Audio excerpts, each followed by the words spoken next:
Almost 3,000 soldiers, including high-ranking officers, have been arrested in Turkey after an attempted military coup. More than 160 people, many of them civilians, are now confirmed dead, while over 1,000 others were wounded following overnight clashes, gunfire and explosions, principally in Ankara and Istanbul. President Recep Tayyip Erdogan has insisted his government is back in charge and promised to purge the armed forces of rebels. The country's Prime Minister also denounced the coup plotters. Flanked by senior ministers and the country's top general, Binali Yildirim described the events as a black stain on Turkey's democracy. Yildirim also said legal changes would be considered to reintroduce the death penalty to deal with those responsible.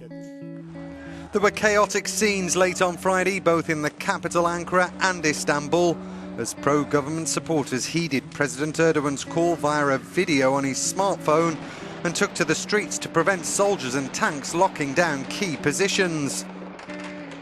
For the moment, it is unclear who was behind the coup. The government has indirectly blamed US-based cleric Fethullah Gulen.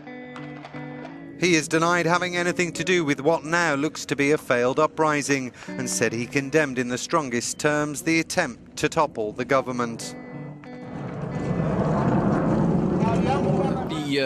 The authorities in Turkey are calling on the United States to extradite a controversial preacher, Fethullah Gulen. And he said just a short while ago, he was interviewed by the Reuters news agency, and he said that he believes that this whole coup could have been staged. It could be some amazing piece of theatre. Is that a theory that's widely shared in Turkey?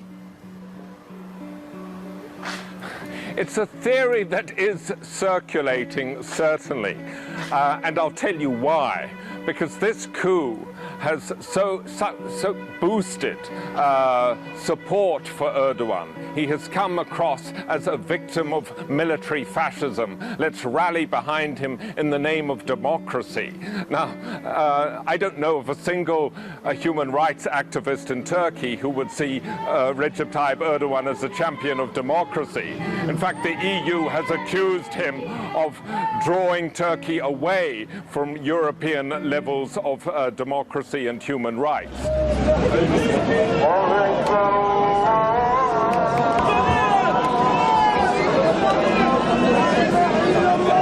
The president of Turkey, Recep Tayyip Erdogan, speaks at a rally in Istanbul on Saturday following an attempted coup by the military on Friday night, and calls on U.S. President Barack Obama to begin extradition proceedings for Islamic cleric Fethullah Gulen. Gulen is the head of the movement which Erdogan is accused of arranging the coup and is currently living in Pennsylvania.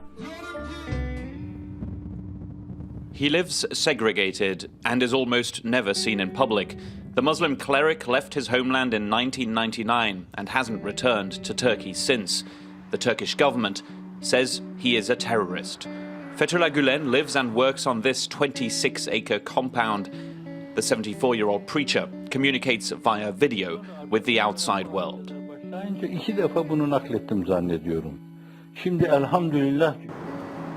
The Turkish government wants to extradite him and recently hired a renowned lawyer in the United States. He alleges human rights abuses in Turkey by Gulen's followers. He is extraordinarily dangerous, and at the same time, he's really a cult leader. And he's somebody, I call him a plastic imam, because his views change and his position changes constantly to suit his circumstances.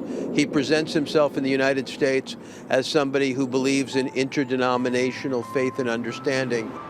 A Turkish crackdown on political opponents has now spread to the United States. These pictures are from the 90s, when the current President Erdogan and the spiritual leader Gulen were allies. Erdogan now accuses Gulen of plotting to overthrow the government. Even though there is necessarily no evidence, we've never seen a Fethullah Gulen person or a follower throw a bomb or do anything. But now, according to the Turkish government and official Turkish documentation, government documentation, he is a terrorist. One of the few men who sees Gulen weekly is his advisor, Alp Aslandohan. This is a charge which nobody believes outside of Turkey. Only people who are exposed to pro-Erdogan media might have a question mark in their minds, but outside of Turkey, it is just a laughable claim. Mr. Gülen represents peace. So here's what you're not being told about the Turkish coup attempt. First, ask yourself why the military failed. They could have easily killed Erdogan and decapitated the Turkish government, but they didn't. Now, Erdogan has all the power and excuse that he needs to finally rout out all opposition and solidify his executive dictatorship. Now listen, for months Erdogan has been removing key figures around him with yes men. We've been reporting on it repeatedly at the Next News Network. He's jailed journalists who expose him. Yes, he has even permitted and possibly even profited off the illicit ISIS oil sales coming out of northern Iraq. Now, this failed coup attempt is providing him with the cover that he needs to execute his final solution. And he claims the people are on his side. The world views him as a democratically elected president. But my friends, remember, Adolf Hitler was also elected and carried the popular support of his people too. And the very man that Erdogan is blaming for the coup attempt, Fethullah Gülen, has even declared the whole event was staged. Even some of the soldiers who participated in the coup claim that they thought they were taking part in a military exercise. And now Erdogan is calling for Gülen's extradition from self-imposed exile in the United States for trial in Turkey, alongside the hundreds of troops, officers, and judges. They're even discussing that the death penalty may be restored just so Erdogan could execute his opponents once and for all. So what you have just witnessed is a textbook false flag operation on the level of the Reichstag fire that catapulted Adolf Hitler to power and led us straight into World War II.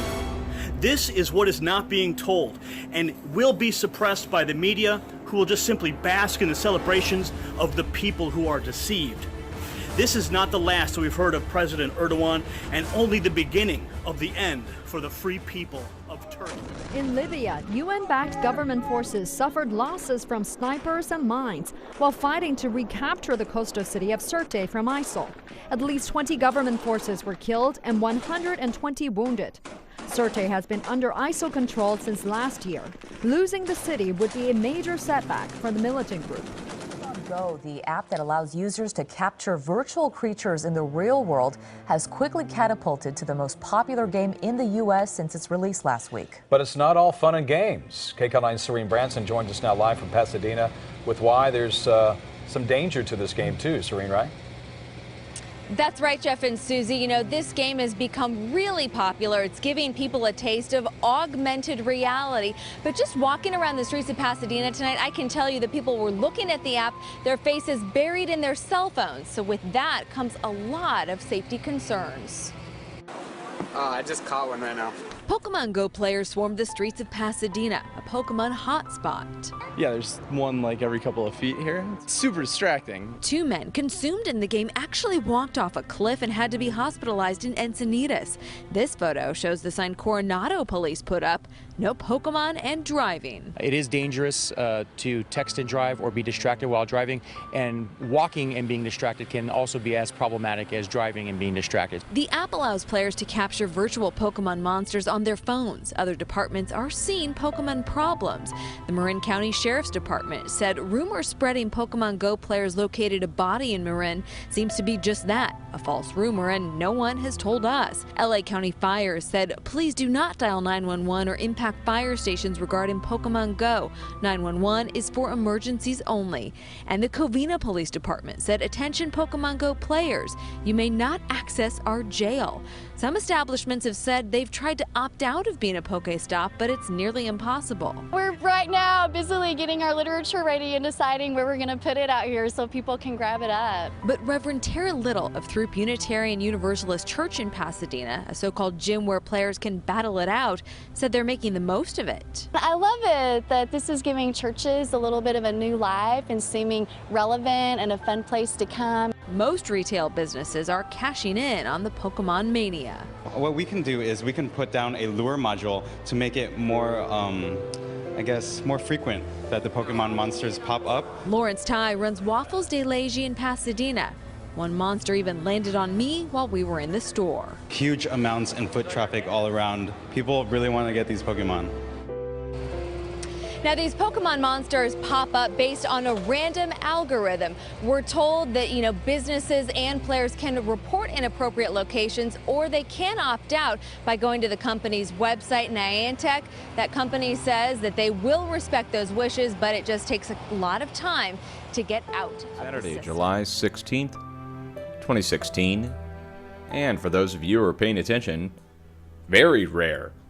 Extremely rare. 3.7 earthquake struck off the shores of Florida, off the East Coast, 168 kilometers east-northeast of Daytona Beach, and about the same distance from Jacksonville. This happening directly on the eastern deformed edge of the craton.